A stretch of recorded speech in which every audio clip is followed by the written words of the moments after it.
Assalamualaikum warahmatullahi wabarakatuh. Bapak-bapak, dosen pengampu mata kuliah tinjauan desain dan estetika, Bapak Fitrul Nur Hakim, Bapak Teguh Setiadi, dan Bapak Ayub Nurmana yang kami hormati, dan juga para mahasiswa yang budiman. Kita akan melanjutkan pada eh, pertemuan kelima ini, di mana nanti kita akan membahas eh, prinsip komposisi dan tata letak. Kalau kemarin kita membahas tentang elemen-elemen visual dalam estetika objektif, tentu unsur-unsur penyusun bentuk yang indah itu akan disusun melalui kaidah-kaidah, prinsip-prinsip komposisi atau penataan atau layout yang mana nanti akan membentuk suatu struktur karya yang indah tentunya ya. Nah, ini hari ini kita akan coba kupas, share screen terlebih dahulu.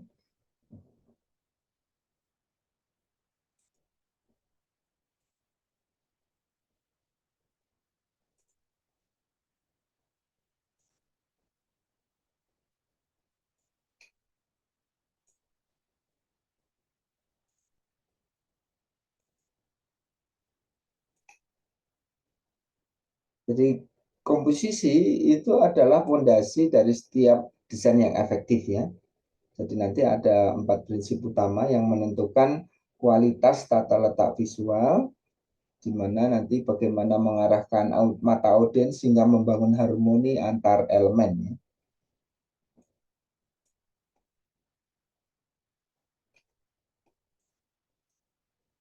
Nah, yang pertama tentunya hierarki visual. Hierarki visual itu mengarahkan mata audiens ke informasi terpenting.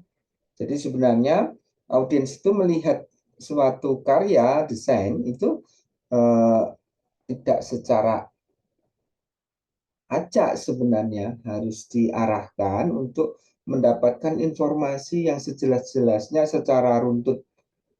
Sehingga eh, dibutuhkan hierarki visual yang mampu mengarahkan kepada informasi-informasi yang penting sehingga tidak kehilangan informasi yang disajikan dalam karya desain tadinya. Yang keduanya adalah tentu keseimbangan, di mana nanti kita ini dipengaruhi oleh lingkungan yang kita pengaruh daripada kehidupan kita, di mana kita ini dipengaruhi gravitasi, kemudian keseimbangan itu menjadi bagian cara kita untuk melihat sesuatu itu eh, secara baik ya, itu pun alamiah karena keseimbangan itu ada di dalam alamnya. Sesuatu yang tidak seimbang akan sangat mengganggu persepsi kita juga ya. Kemudian juga ada kontras, irama, dan unity ya. Jadi ini akan membangun ritme dan kohesi visual, artinya semua unsur visual itu saling terhubung dan membentuk kesatuan ini.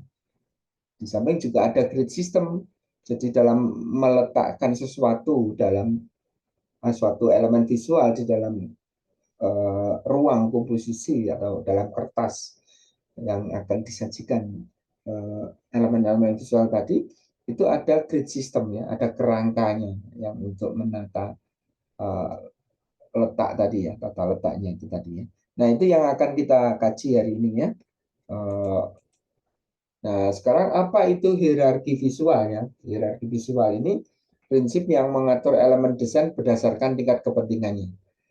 Dengan hierarki yang baik, mata audiens secara alami akan diarahkan elemen yang paling penting menuju ke elemen pendukung, tanpa harus berpikir keras. Artinya mereka ini bisa mudah mencerna informasi tadi ya, dimulai dari yang penting menuju kepada ilmu yang pendukungnya. Ini hierarki visual ini keterampilan yang mendasar dalam desain komunikasi visual ini. Nah, mengapa hierarki visual ini penting? Karena tanpa hierarki, semua elemen itu karena memiliki bobot ya, minggu lalu kita juga sudah memiliki penjelasan bagaimana bobot visual itu dimiliki oleh elemen-elemen tadi. Akhirnya bobot visual dalam pengertian daya tariknya ini akan bersaing ya, mencari perhatian secara bersamaan. Nah, tentu ini akan mengacaukan ya audiens ya, mereka akan bingung karena dengan persaingan perhatian setiap elemen itu akan memberikan kebingungan bagi audiensnya. Hierarki ini akan bisa memberikan struktur dan narasi pada desainnya, sehingga mata manusia itu dipandu perhatiannya ya. Tentu kita secara otomatis akan melihat yang dominan dulu ya. Jadi yang dominan, yang paling mencolok itu secara otomatis kita akan menaruh pandangan perhatian kita ke sana dulu, baru ke elemen sekunder atau tersier secara berurutan ya. Kemudian juga menyampaikan pesan lebih cepat karena dengan hierarki yang jelas itu membuat pesannya langsung ya tersampaikan. Bahkan sebelum audiens membaca seluruh konten itu, mereka sebenarnya sudah menangkap inti pesannya ya.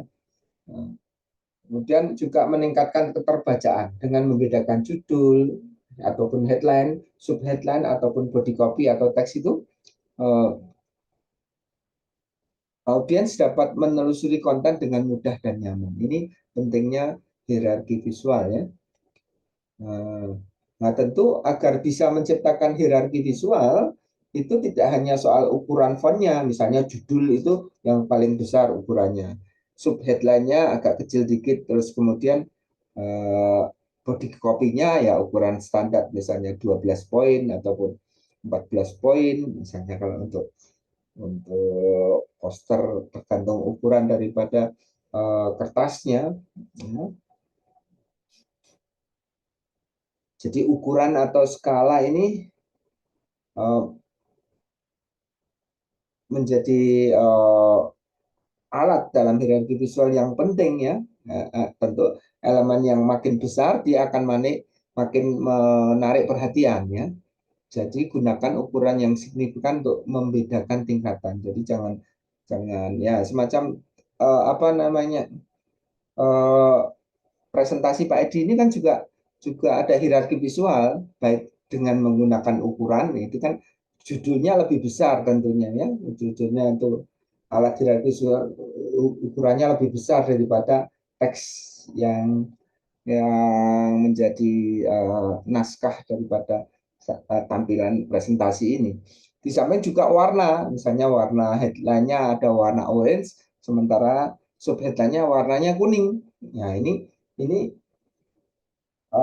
warna cerah kontras tinggi menarik perhatian, sehingga elemen primer sebaliknya paling menonjol secara warna. Nah, body text-nya putih, sementara headline dan subheadline-nya itu warnanya orange dan kuning. Ini akan membedakan hierarki visual. Sementara gambarnya warnanya biru, ya, di kontras biru tua, warna backgroundnya. Ya. Nah, warna ini walaupun ukurannya tidak jauh berbeda, misalnya subheadline-nya dengan body text-nya, tapi dengan perbedaan warna ini sudah sangat signifikan untuk membedakan antara subheadline dengan body text-nya. Ya. Di samping juga bisa saja dengan bold misalnya, ataupun perbedaan gaya font. Saudara bisa membuat perbedaan hierarki visualnya dengan ketebalan ataupun gaya font ya. Tentu teks yang tebal itu lebih otomatis akan terbaca lebih dahulu. Ya, saudara bisa menggunakan variasi antara reguler, medium, dan bold untuk menciptakan ritme bacaan. Ya. Kemudian ruang dan posisi elemen di bagian atas atau cenderung dilihat ataupun tengah itu bisa cenderung dilihat lebih awal. Nah, ruang kosong atau white space itu mengisolasi dan menonjolkan elemen pentingnya. Jadi kita bisa memainkan white space ataupun juga posisinya, ruang dan posisinya ini juga bisa digunakan menjadi alat hierarki visual. Nah, pandai-pandai saudara mengatur tadi ya untuk menciptakan hierarki visual dari ukuran, warna, ketebalan, gaya font, ruang ataupun posisi untuk menciptakan hierarki visualnya. Sebenarnya di dalam prakteknya ada tingkat hierarki visual ya. Ada judul, gambar, hero, ini ya. ataupun subjudul juga ada gambar pendukung, kemudian ada body text, ada caption, ada detail ya. Nah, sama halnya ini presentasi juga ini kan ada gambarnya, ada judulnya, ada body text-nya. Nah, ini ada 3 lapis ya, sehingga kita bisa memudahkan ya untuk mengurangi kepadatan di setiap level, menjaga fokus audiens tetap terarah ya. Jadi, nah kemudian keseimbangan di dalam desain ya, keseimbangan itu sebenarnya distribusi bobot visual yang menciptakan rasa stabil dan harmonis pada sebuah komposisi. Bobot visual tidak selalu soal ukuran, warna, gelap, tekstur tekstur yang kaya atau elemen terisolasi pun memiliki berat tersendiri ya. Jadi tidak hanya ukuran, karena sebagaimana kemarin penjelasan tadi itu di mana walaupun lingkarannya itu warnanya putih besar, tapi ada lingkaran yang lebih kecil warnanya merah. Ya.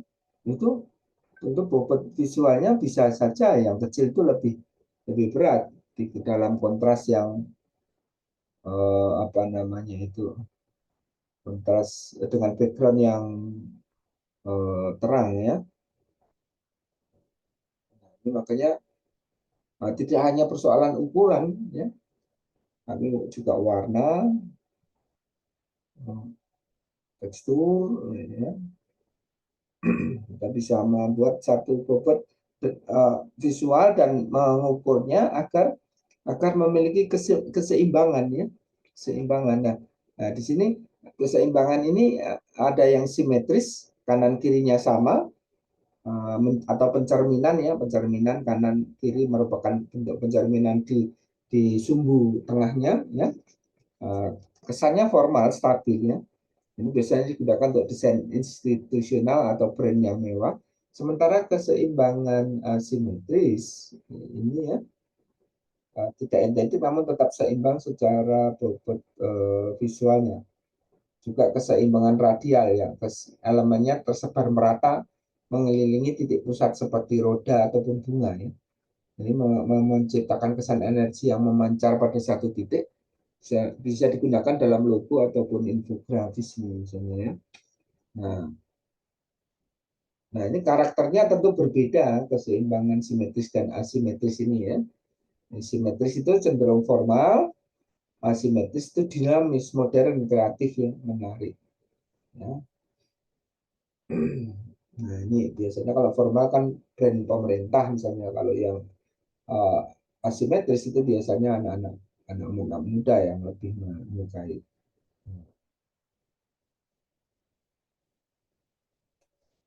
Bobot visualnya tentu ini ya sama ya, bahwa untuk membuat keseimbangan kita perlu bisa memahami berat ataupun bobot visual, berat perhatian ya. Nah,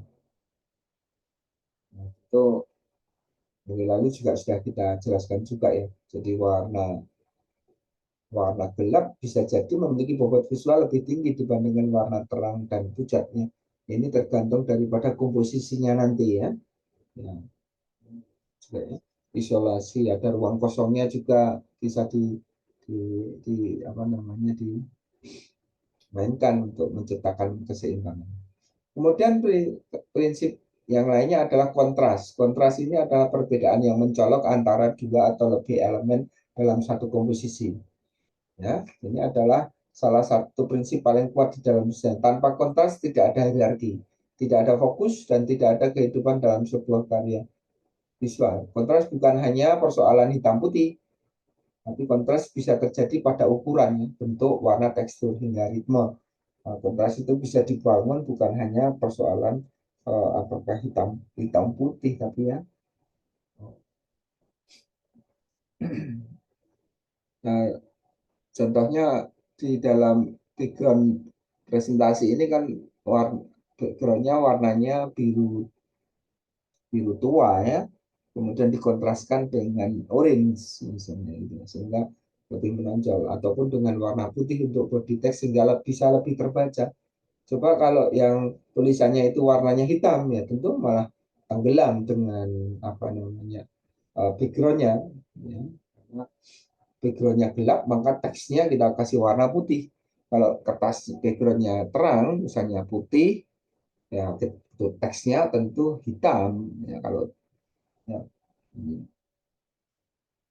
sehingga ini akan menciptakan eh, perbedaan ya, antara satu elemen atau lebih elemen dalam satu komposisi ini. Nah, kontras itu bisa kontras warna, perbedaan antara warna gelap terang atau warna komplementer. Ya. Ya, contoh klasiknya teks putih di atas latar hitam, ya, seperti presentasi ini ya. Warna biru tua, ya, teksnya putih ini sangat kontras sehingga mudah dibaca. Ataupun warna kuning ya masih bisa kontrasnya terbangun ya, karena biru unsur birunya ini sangat kontras dengan kuning ini ya. Kemudian juga kontras ukuran ya, elemen besar kecil dalam satu frame. Judulnya makanya ukurannya lebih besar, bisa 2-3 kali lipat daripada ukuran body text-nya, sebagaimana presentasi ini juga kan. Dalam satu frame, perbedaan yang dramatis itu dalam skala menciptakan hierarki yang kuat dan dramatis. Ya. Jenis contohnya ya ini kan ada 3 hierarki dalam ukuran ya kan. Ukuran subheadline-nya beda dengan ukuran headline-nya, beda ukuran dengan body text-nya. Ya. Kemudian kontras dalam bentuk ya, bisa saudara memainkan bentuk organis dan geometris atau bulat dengan yang bersudut-sudut yang lancip-lancip ini akan memecah monotomi dan menarik perhatian. Jadi kita kesannya ini kan ada kontras tadi, perbedaan ya, sehingga bisa memancing perhatian dan tidak jenuh juga ya. Kemudian kontras tekstur, permukaan kasar versus permukaan halus ataupun rame versus polos. Kontras tekstur memberikan kedalaman dan dimensi pada desainnya. Jadi saudara bisa menciptakan kontras tidak hanya dalam ukuran tapi bisa juga warna, bentuk ataupun tekstur ini ya. Kemudian berikutnya adalah ritme atau irama di dalam komposisi. Jadi irama itu kan pengulangan ya. Kalau musik kan dung dung dung dung dung dung dung dung dung dung dung dung dung cek duk cek duk cek duk cek duk cek duk. Nah itu ada irama. Ya. Jadi kalau suara misalnya kalau visual juga sama besar kecil besar kecil besar kecil besar kecil. Nah itu pengulangan elemen visual yang menciptakan gerakan aliran seperti musik ya. Sehingga kita bisa melihat pergerakan visual, pergerakan dengan ritme tertentu ya, menciptakan pengalaman visual yang menyenangkan dengan ritme yang tidak monoton ya, mudah dicerna. Nah, irama yang baik mencegah desain itu statis, ya. Variasi kecil kadangkala dalam pengulangan membuat komposisi menjadi lebih hidup ya. Ada yang irama reguler, irama acak ataupun progresif ya, ya sama, hampir sama dengan musik gitu kan. Ya. Lalu karena kompleksnya bermacam-macamnya elemen-elemen visual tadi, ini harus dipastikan bahwa semua elemen visual itu menjadi satu, ya, terasa menjadi satu keseluruhan yang kohesif, saling terikat, saling mempengaruhi, ya. Maka disinilah prinsip unity, ya. Tanpa unity atau kesatuan, desain itu hanya kumpulan elemen yang tidak berhubungan, ya tercerai-berai gitu kan. Jadi ini harus ada hubungan antara unsur-unsur tersebut ya, ada kotak, ada tulisan, ada warna yang bermacam-macam ya. Nah, untuk mencapai kesatuan itu bisa dicapai melalui konsistensi ya. Penggunaan warna yang terbatas ya. Mungkin pilih warna hanya 2 sampai 4 warna ya. Jadi jangan terlalu berlebih nanti nanti unit ini sulit, semakin kompleks semakin sulit membuat unit ya. Tipografinya termasuk ya, konsistensi tadi, elemen yang berulang mengikat seluruh komposisi menjadi narasi visual ya. Jadi kesatuan bukan berarti elemennya itu identik, tidak, tapi juga bervariatif bisa. variasi itu tetap perlu dilakukan untuk menciptakan kontras dan hierarki tadi, tapi yang penting ada benang merah visual yang mengikat semuanya. Jadi ada keterhubungan semua elemen tadinya.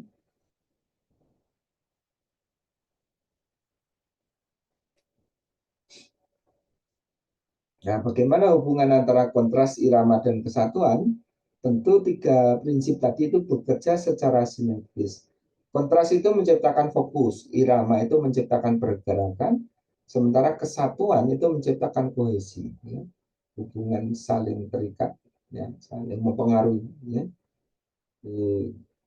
Perbedaan yang menarik perhatian ini akan membangun hierarki ya dengan melalui kontras tadi ya. Pergerakan mata melalui komposisi dengan pola berulang itu akan terasa lebih alami. Ya. Misalnya eh, irama progresif, saudara mahasiswa bisa melihat di belakang Pak Edi ada pohon-pohon itu ya dari mengecil ke tengah makin ke pinggir makin membesar itu kan adanya irama progresif kecil menengah pohon-pohon cemara yang menjadi backgroundnya Pak Edi ini ya. Kesatuan tentu elemen-elemen tersebut menjadi satu karya yang kohesif dan harmonis gitu ya. Nah, ini pentingnya. Kemudian ada grid system. Grid system adalah kerangka yang tidak terlihat dari garis-garis horizontal vertikal yang membagi area desain menjadi kolom dan baris. Ya. Grid ini alat yang paling fundamental dan paling sering digunakan oleh desainer profesional untuk memastikan konsistensi kerapian dan estetika yang terapkan.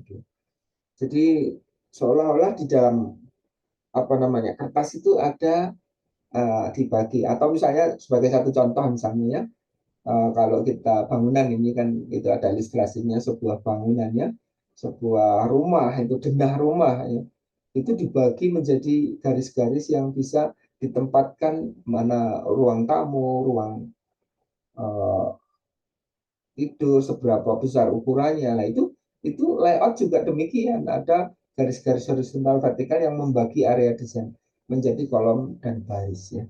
Nah, itu akhirnya nanti di situ menjadi pedoman untuk peletakannya.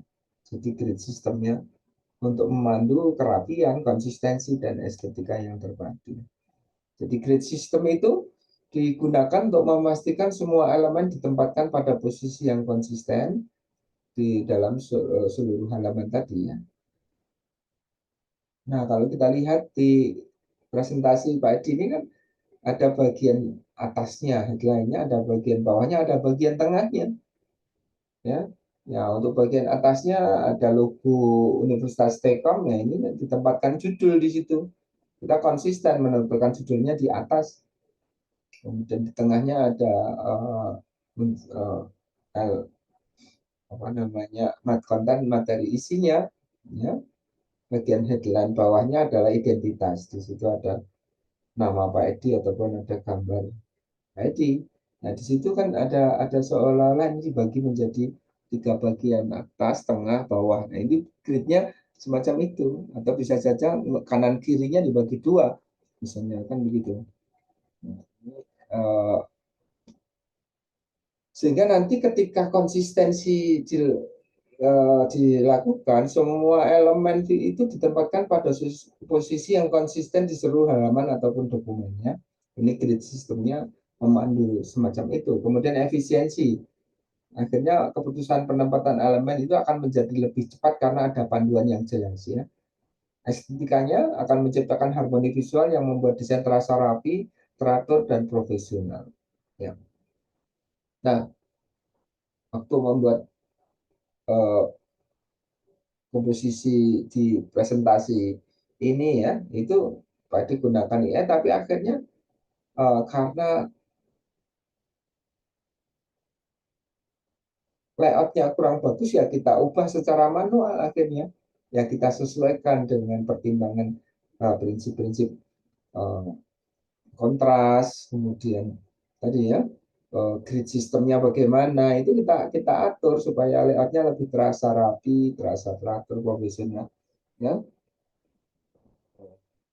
itu kita tetap layout secara manual juga ya tidak kita serta merta memerintahkan misalnya Gama untuk membuat presentasi tapi layoutnya selera desain kita mungkin akan memandu kita untuk memperbaiki apa yang diberikan oleh AI. Jadi desainer bisa mengubahnya untuk menjadi lebih baik dalam pertimbangan estetikanya ya, tidak diserahkan kepada AI semata. Jadi saudara perlu memahami komponen-komponen setiap bagian dan fungsi spesifik dalam mengatur komposisi ya. Jadi di sini ada kolom, ada baris, ada jarak ya. Nah, saudara paham itu kolom itu bagian yang horizon apa namanya vertikal ya. Jadi area vertikal pembagian kolomnya, kemudian baris itu horizontal ya, ada baris itu ya. Ada jarak gutter, ya, jarak antar elemen. Kemudian ada margin, margin itu batas luarnya, marginnya. Karena kalau apakah perlu margin atau tanpa margin itu pertimbangan desainnya ya tentu kepekaan saudara ya. Seberapa proporsi daripada marginnya ya. Selain grid ada garis tengahnya ya, ada garis tengah selain gridnya itu ada. Kemudian bisa juga dalam bentuk modul ya. Jadi modul kotak ya, tidak harus sama ukurannya modulnya, bisa saja beragam ya. Ini ada kolom, ada gutter, ada row, ada baseline grid, ada margin ya, itu anatomi dari grid, sistem grid tadi ya. Ini contoh misalnya ini grid satu kolom ya, grid paling sederhana, satu area konten besar ya. Ini untuk penulisan skripsi kalian kan gridnya satu kolom ya misalnya, tapi jarak kanan kiri atas bawah marginnya itu tadi ya, itu dipertimbangkan secara proporsional. Ini cocok untuk dokumen teks panjang, buku, artikel ilmiah. Ini memberikan kesan formal dan fokus. Kalau kita gunakan multi kolom dari 2 hingga 12 kolom, itu misalnya digunakan untuk desain majalah, koran, dan website. Ini memberikan fleksibilitas tinggi dalam penempatan kontennya. Untuk brosur juga multi kolom. Ataupun modular, modular itu kombinasi kolom dan baris. Membentuk modul-modul persegi, ideal untuk katalog produk, galeri foto, antar muka aplikasi, misalnya website, yang membutuhkan konsistensi tinggi. Nah, namun tadi tidak harus modulnya itu satu ukuran, bisa saja berbeda-beda ukuran sehingga lebih dinamis, ya, tidak statis. Ya. Nah, apakah kita sebagai desainer boleh melanggar grid? Ya? Grid itu panduan ya, saudara kan bisa membagi menjadi panduan layout tadi. Namun itu bukan penjara, bukan mengikat. Kita tidak bisa berbuat apa-apa. Ya, saudara bisa kadangkala sengaja melanggar grid ya untuk menciptakan kejutan visual, boleh. Tapi saudara harus menguasai dasar daripada grid itu tadi. Kepatuhan pada grid itu akan menciptakan profesionalitas dan membangun kepercayaan pembaca. Ini fondasi yang baik buat desain ya. Jadi saudara tentu gridnya saudara latih dulu kepekaan saudara terhadap komposisi layout dalam grid ini ya. Lalu kemudian setelah saudara itu mahir, saudara bisa membuat emfasis ya. Emfasis itu perbedaan yang melonjak keluar dari kebiasaan ya. Ya, ataupun dari grid tadi ya, supaya memperlihatkan apa aksen dramatis, dan itu harus dikontrol karena disengaja ya. Jadi ini untuk dan memiliki tujuan yang jelas, bukan tidak sengaja pelanggaran tersebut ya. Jadi prinsipnya itu kuasai aturan dulu baru langgar dengan bijak. Nah, ini satu prinsipnya. Nah, tentu pelanggaran grid yang tidak sengaja hanya akan menghasilkan desain yang berantakan. Tapi kalau memang disengaja, sebagaimana prinsip emfasis, ada penekanan, saudara bisa membuat keluar daripada kebiasaan ataupun dari aturan gridnya. Ya, jadi, tapi ya, kuasai dulu aturannya ya saudara. Jadi bahwa yang kita prinsip-prinsip tadi ya, hierarki visual, kontras, keseimbangan, irama, dan kesatuan, 5 itu eh, tidak berdiri sendiri, akan saling memperkuat ya, dikerangkai dalam grid system sebagai sebuah kerangkanya dalam grid system ini, sehingga 5 prinsip ini ya itu akan saling memperkuat dalam keputusan desain ya. Sistemnya akan menjadi kerangka untuk 4 prinsip lainnya bekerja optimal ya. Gunakan grid sebagai titik awal, lalu terapkan hierarki, keseimbangan, kontras irama, dan kesatuan di atasnya.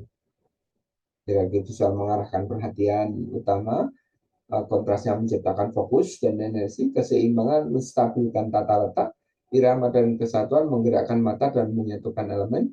Prinsip ini digunakan dalam menata elemen visual dalam grid system ya, sebagai satu kerangka acuannya ya.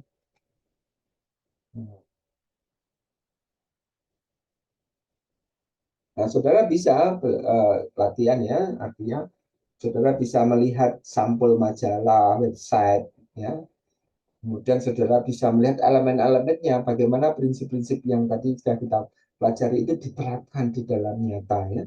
Jadi di mana titik fokus utamanya, sehingga saudara menangkap ternyata adanya hierarki visual, di elemen mana yang pertama kali menarik perhatian mata kita ya. Mengapa elemen tersebut itu dominan? Dominannya karena apa? Apakah karena warna ataupun bisnisnya? Apakah komposisinya stabil sehingga saudara memahami apa itu keseimbangannya? Apakah terasa berat sebelah di satu sisi? Jenis keseimbangannya bisa simetri, asimetri, atau radial. Ya. Demikian juga saudara bisa melihat grid sistemnya. Coba ada garis imajiner di dalam desain tersebut. Apakah elemen-elemen tadi itu sejajar pada kolom atau baris secara konsisten, atau ada perubahan tadi empasis tadi ya. Nah ini saudara ketika mempelajari prinsip-prinsip tadi di dalam karya nyata, desain nyata, saudara akan belajar kepekaan visual saudara untuk melihat adanya hierarki, keseimbangan, ataupun grid sistemnya. Jadi saudara perlu memahami dari pelajaran tadi hierarki visual, di mana saudara bisa mengatur elemen itu berdasarkan tingkat kepentingannya ataupun tingkat perhatiannya. Saudara bisa menggunakan ukuran, warna, posisi untuk mengarahkan mata audiens. Sehingga bagian mana yang pertama kali dilihat menjadi fokus ya. Kemudian pendukungnya di kanan kirinya ataupun di bagian mananya saudara arahkan dengan hierarki visual tadi ya. Kemudian juga adanya keseimbangan ya, keseimbangan simetris atau untuk kesan formal, asimetris untuk dinamis, dan radial untuk energi yang memusat, bisa dibangun ya, bisa dibangun di situ ya. Keseimbangannya ya, kontras dan irama ya. Jadi kontras tadi menciptakan fokus dan mendramatisir visual ya. Irama ini menggerakkan mata melalui komposisi dan ritme yang menyenangkan. Ya, jadi irama itu juga kita buat dalam karya visual, ternyata ada iramanya. Ya. Sebagaimana musik, ada irama dangdut, irama pop, jazz. Nah itu iramanya berbeda. Nah, visual juga demikian sebenarnya ya. Kemudian kesatuan, unity. Semua elemen itu terhubung melalui palet warna, tipografi, dan elemen berulang yang konsisten, sehingga menciptakan unity atau kesatuan tadi ya. Grid system, nah tentu ini akan menjadi kerangka estetika. Kuasai aturannya dulu sebelum berani melanggar dengan tujuan kreatif ya. Jadi karya yang tidak dipertimbangkan komposisinya berdasarkan grid itu akan memiliki potensi acak amburadul gitu ya, tidak tertata dengan rapi ya. Ini baik, saya kira demikian pelajaran kita hari ini, bagaimana prinsip-prinsip dalam komposisi dan tata letak yang akan kita gunakan untuk menciptakan kesatuan karya yang indah, yang unik ya, sekaligus juga bisa meletakkan apa namanya itu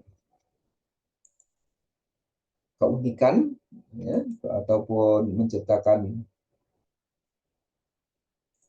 kekhasan, ataupun tadi emfasis tadi penekanan supaya tidak jenuh, supaya tidak apa namanya terkesan monoton. Nah, diperlukan kontras tadi ya, juga ada hierarki visual yang bisa kita untuk mempertegas uh, pesan itu mana yang khusus utamanya, kemudian mana pelengkap atau penunjang atau penjelasnya. Terima kasih atas perhatiannya. Sehat selalu dan sukses untuk mahasiswa Pak Edi. Belajar yang baik, sering latihan ya untuk membangun kompetensi uh, profesional sebagai desainer komunikasi visual. Terima kasih Pak Fitro, Pak Teguh Setiadi, Pak Ayo atas pendampingannya kepada mahasiswanya, baik di kelas ataupun secara online. Selamat pagi. Assalamualaikum warahmatullahi wabarakatuh. Waalaikumsalam.